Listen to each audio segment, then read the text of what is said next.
Hello friends, किस्से कहानियों में आपका स्वागत है। डिनर तो आप लोग ले ही चुके होंगे, तो चलिए एक कहानी सुनाती हूँ। ये गांव में आपस में कही जाने वाली कहानी है और जैसे चौपालों में बैठ के बातें होती थी, कहानियाँ होती थी, कुछ इसी तरह की है। विशुद्ध मनोरंजन के भाव से ही इसे सुनिएगा। अच्छी प्यारी सी कहानी है। मुझे इस कहानी से मेरा बचपन याद आ जाता है। मेरी नानी माँ सुनाती थी ये कहानी, तो सुनिए।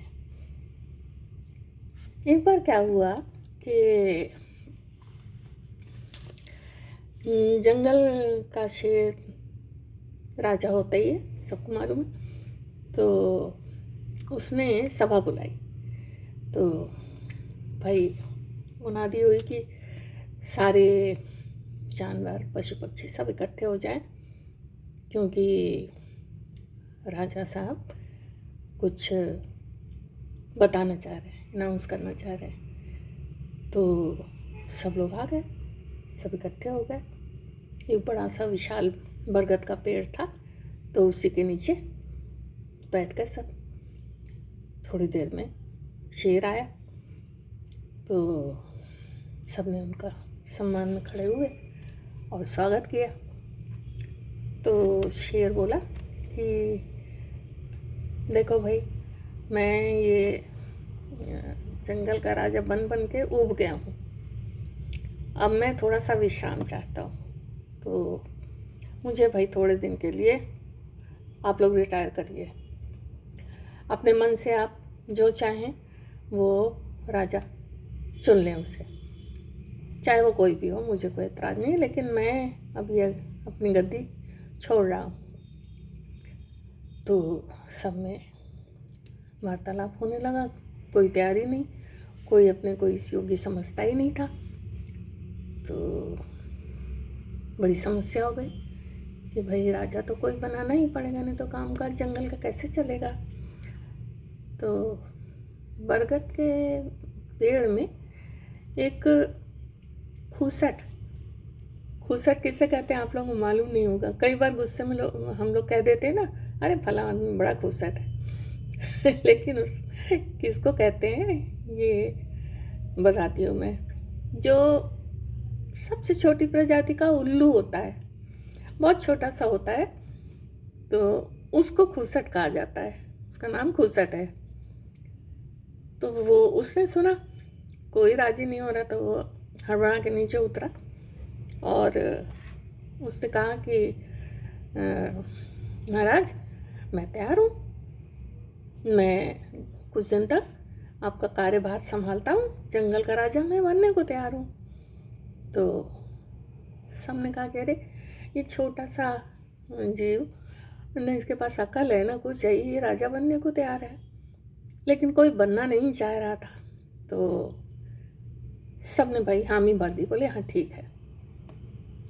अब भाई शेर तो चला गया निश्चिंत होकर। उसने कहा ये लोग संभाले, सबको थोड़ा अवकाश चाहिए होता है, तो वो चला गया। अब जंगल का विशाल ऐरावत हाथी था जो, तो उसको बुलाया उसने खूसट ने और कहा कि देखो, आज से मैं तुम्हारे, उसके सिर पर गड्ढा सा होता है ना, तो बोले ये मेरा सिंहासन है और यहीं पर मैं बैठकर और सब राजकाज देखूंगा। हाथी बोला जी ठीक है। अब ये खूसट महोदय गए, उसके सिर पर बैठ गए, और भाई इन लोगों का तो काम ही होता है दिन भर सोना, आराम करना, रात में जगते हैं। तो ये अपना मस्त, इनको लगा चलो अब बढ़िया राजा बन गया हूँ, अब क्या है, ऐसी ऐश है, आराम करूँगा, काम धाम तो कुछ रहता नहीं, वो तो चलते ही रहता है। तो बैठ गए और विश्राम करते हुए वो ज़्यादातर सोते ही रहते थे सारा दिन, और ऐरावत अपना चढ़ते हुए इधर उधर घूमता घामता रहता था। ये कभी कभी निगाह डाल लेते थे कि हाँ चलो भाई सब काम काज ठीक चल रहा, तो चलता रहा थोड़े दिन। एक दिन सुबह सुबह ऐरावत चल रहा था, जंगल में विचरण कर रहा था और ये अपना झपकी मार रहे थे। इतने में कुछ थोड़ा सा कोलाहल सुनाई दिया, बहस सी सुनाई दी। तो इन्होंने उसको, ऐरावत को आदेश दिया कि चलो भाई, ये मेरे राज में ये हल्ला गुल्ला कैसे हो रहा है, कहाँ हो रहा है, चलो ले चलो मुझे। तो हाथी चल पड़ा, तो एक गुफा के सामने जाके खड़ा हो गया। गुफा में क्या था कि शेर बाहर खड़ा हुआ था, निकल आया था, और चढ़ते चढ़ते गाय वहाँ पहुँच गई थी। तो गाय वहीं खड़ी थी और शेर और गाय की बहस चल रही थी। शेर ने कहा कि भाई देखो, अच्छा हुआ तुम सामने मिल गई और बढ़िया आहार मिलेगा मुझे, मैं तो तुम्हें खाऊंगा। तो गाय बोली कि ये क्या बात हुई भाई, मैं तो अपने भोजन के लिए चढ़ते चढ़ते इधर आ गई, मैंने क्या अपराध किया, क्यों खाओगे मुझे, मेरे बच्चे मेरा वेट कर रहे हैं, मुझे जाना है वहाँ।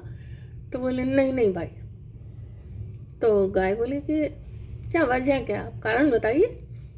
तो बोले नहीं भाई, मुझे अभी अभी भगवान शंकर ने स्वप्न दिया है और स्वप्न में कहा है कि जो आपकी गुफा के सामने जो पहला जीव दिखाई दे वही तुम्हारा आज का आहार है। तो तुम दिख गई तो तुम्हें मैं खाऊंगा। अब गाय तो एकदम सब पका गई। अब उसे बच्चों का लग रहा था, उसके बच्चे घर में थे। तो हाथी पहुंचा तो हाथी का महाराज फुसट से कहा, महाराज यहाँ ये चल रही है बहस। तो फुसट उठे और के जागे और बोले कि भाई शेर जी, ये क्या हो रहा है, आप भूल रहे हैं मैं राजा हूँ। बोले नहीं नहीं हुजूर, मुझे याद है आप राजा हैं, लेकिन भाई मैं क्या करूँ, मुझे तो ऐसा ऐसा सपना दिया है शंकर भगवान ने, तो मुझे तो खाना पड़ेगा इनको, ये मेरा आज का आहार है।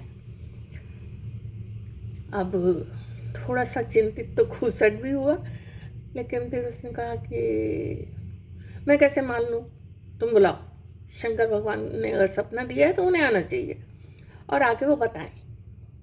तो इसने भाई उनको याद किया, कहा बोले बाबा भाई आपने सपना दिया मुझे, अब बताओ, ये लोग सब यहाँ बहस कर रहे हैं और अब आके आप इन लोगों को समझाइए। तो शंकर भगवान प्रकट हो गए। भोले भंडारी वो तो हमेशा आ ही जाते हैं, तो तुरंत आ गए, प्रकट हो गए। तो खुसट ने बोला क्यों भाई। बोले बाबा आपने ऐसा स्वप्न दिया है इनको, ये तो गाय माता को खाने की बात कर रहे हैं। तो शंकर भगवान परेशानी में थे, उनका निपटाओ इनको। बोले हाँ भाई हमने सपना दिया, मैं जा रहा हूँ, तो तुम लोग जानो, तुम्हारा काम जाने, मैंने सपना दिया था। तो बोले नहीं नहीं रुकिए रुकिए, आप ऐसे जा नहीं सकते, बिना निपटारे के, बिना झगड़ा सुलझाए आप नहीं जा सकते हैं।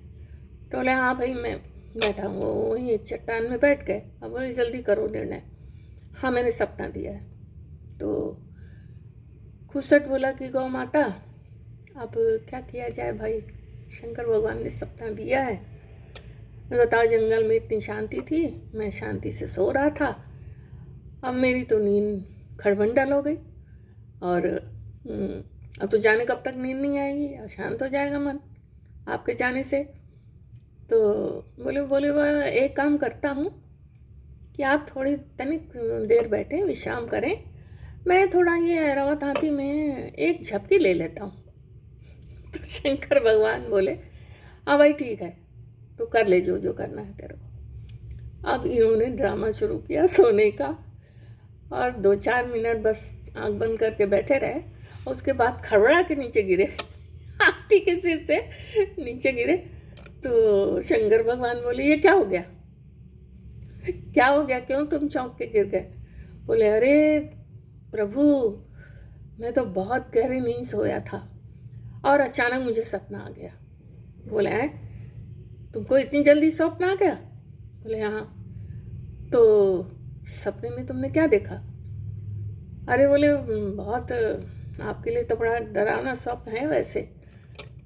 तो नहीं नहीं बताओ, तो मैं नहीं डरता वरता भाई, बताओ। तो उसने कहा कि मैंने स्वप्न देखा कि पार्वती जी से मेरा ब्याह हो गया। शंकर भगवान घबराए, बोले ये क्या बात कर रहा है भाई, ये छोटा सा खूसट। और वो तो समझ तो रहे थे सब कि ये ड्रामा कर रहा है।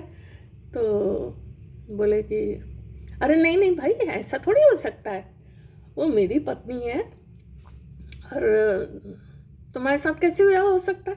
बोले नहीं प्रभु, हो सकता है, सपने सच होते हैं। तो मैंने तो ये सपना देखा। तो बोले कि किसने दिखाया तुमको ये सपना। तो बोले अब इतना समझ में नहीं आया मुझे, लेकिन हाँ मैंने ये सपना देखा कि पार्वती जी आपके पास से मेरे पास आ रही हैं, मेरी पत्नी बन रही हैं। अब शंकर भगवान की हालत खराब। बोले ये अरे नहीं नहीं नहीं, सपने अपने सच नहीं होते हैं, ये सब बेकार की बातें हैं, छोड़ो।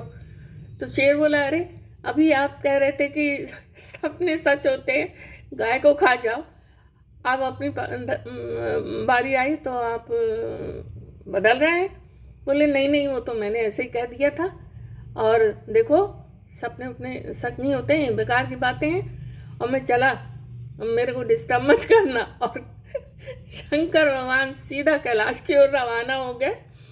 बोले इस खूसट ने तो आज बहुत फंसा दिया था।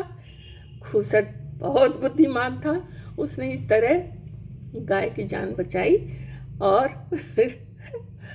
शेर जी को बोले अब जाइए आप आराम करिए, जो भी आपको दूसरा मिले उसको खाइए, गौ माता को जाने दीजिए, अपने घर जाएंगे, वो बच्चे वेट कर रहे हैं, उनका इंतज़ार कर रहे हैं। तो गौ माता भी चली गई, खूसट अपने रास्ते चले गए।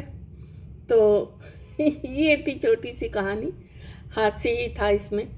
और इससे क्या शिक्षा ये मिलती है कि सपनों पे ज़्यादा नहीं जाना चाहिए, सपने कोई ज़रूरी नहीं कि सच हों। हाँ ये बात दूसरी है कि जो बहुत आध्यात्मिक हैं और आध्यात्मिकता की राह में बहुत आगे बढ़ चुके हैं, तो कभी कभी उनको सांकेतिक सपने आ जाते हैं, तो वो तो जैसे पूर्वाभास उसे कहते हैं वो होता है, लेकिन एक्चुअली सपने सच नहीं होते हैं। तो कैसी लगी ये कहानी बताइए ज़रूर, और अच्छी लगे तो लाइक करिए और कमेंट भी करिए। जिन्होंने सब्सक्राइब किया उनका थैंक्स, बहुत आभार, और नहीं किया है तो सब्सक्राइब करें और बेल आइकन ज़रूर दबाएं, और अपने बच्चों को भी सुनाएं ये कहानियाँ। बच्चे ये कहानियाँ सुन के सोएंगे, बड़ी अच्छी गहरी नींद आएगी, उनको लगेगा कि पुराने समय में हम पहुंच गए, है ना। तो आज के लिए बस इतना ही, फिर मिलती हूँ किसी नई कथा के साथ। नमस्कार, गुड नाइट।